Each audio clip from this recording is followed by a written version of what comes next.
From your local news leader and the Spirit of Community Award winner, this is NBC 10 News at 10.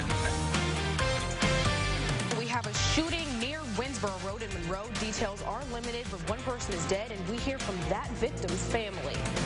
And loan debt has plagued students around the world, and one local university is helping its students take on the debt head on. We'll tell you which school and how they're doing it.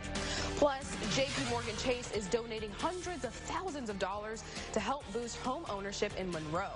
How prospective homeowners can learn the tricks of the trade.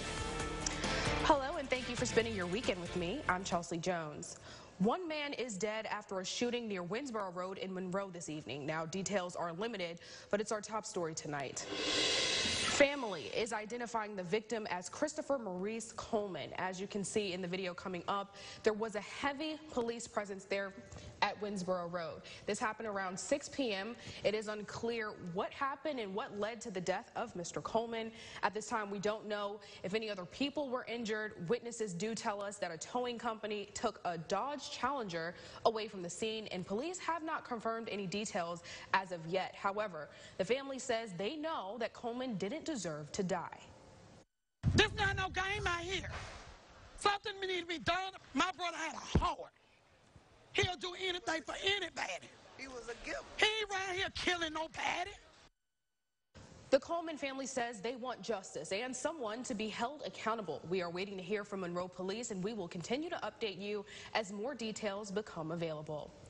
Well, the financial stress of higher education can be crippling for graduates. NBC 10's Anna McAllister explains how one local college is proving to lower the number of its students who default on their loans. What's 8.5 by 11 inches, has 4 sides, and has the ability to put you in debt for the rest of your life.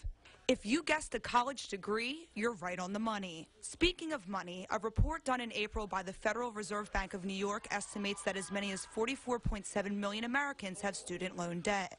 Despite this staggering fact, one of our hometown schools ranks #1 for the lowest default rates in the UL system. Every incoming freshman takes a course, a beginning freshman class, and they are, as part of that lesson, they understand the significance, the consequences of taking out too much debt.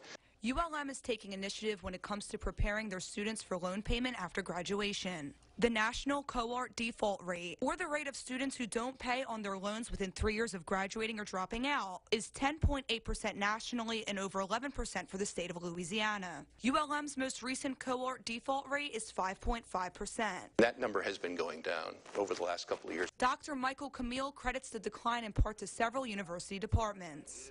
The reach out that we do from our Student Success Center, we have retention mentors that work with students and give them the information along the way. It seems a key ingredient of ULM's recipe for financial success after graduation revolves around preparation, something that students appreciate.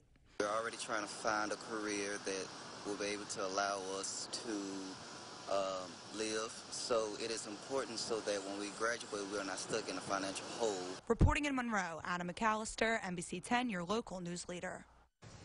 Dr. Camille says, according to recent data, the rates of ULM students who default on their student loans have dropped at least 1% each year.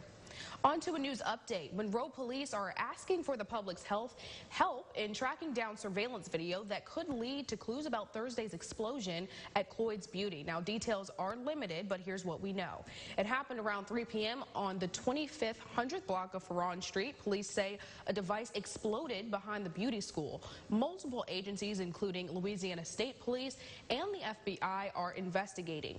Monroe police are asking homeowners and businesses to check their surveillance systems over the last 72 hours. Now, if you spot any suspicious activity or if anyone has any information on the crime, you're encouraged to call Crime Stoppers at the number you see on your screen.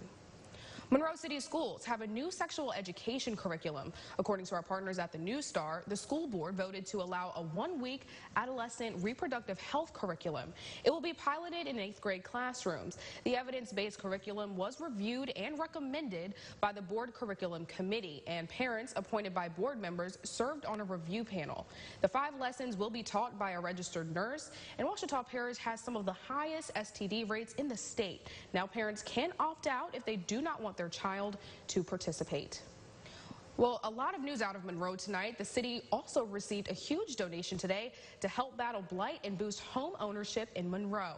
Local folks came together today at the Kenneth G. Jackson Memorial Estates for the presentation of a $110,000 check from J.P. Morgan Chase. Now, the funds will support a partnership with Monroe, the Mount Pleasant Community Development Corporation, and the Southern University Economic Development Administration to help with urban development. Today we're just unveiling our latest Home in Monroe. It's a pilot program for neighborhood revitalization, trying to get people signed up for home ownership classes so we can have homeowners in Monroe. Now, part of that donation will sponsor classes for home developers who actually want to build houses, and those who attended the event had a chance to sign up for home ownership classes and a credit repair program to help Monroe residents boost their scores. Now, folks in South Arkansas joined together today to help put a stop to Alzheimer's disease. This is the second year El Dorado has hosted the Walk in South Arkansas, and people of all ages and abilities walked around the downtown square to raise awareness. Now, some people were there for support, and others joined to honor their loved ones. Organizers were hoping to exceed last year's $20,000 goal. And over in Monroe, there was pink as far as the eye could see at Forsyth Park this morning. Hundreds showed up rocking pink from head to toe for the Susan G. Komen Race for the Cure. Now, there were dozens of vendors providing food, cancer information, even free health screenings. People of all ages came out to show their support, and dozens took to the pavement, both walking and running, to raise awareness about breast cancer. Now, we have more news and sports after the break, but here's a quick look at your forecast.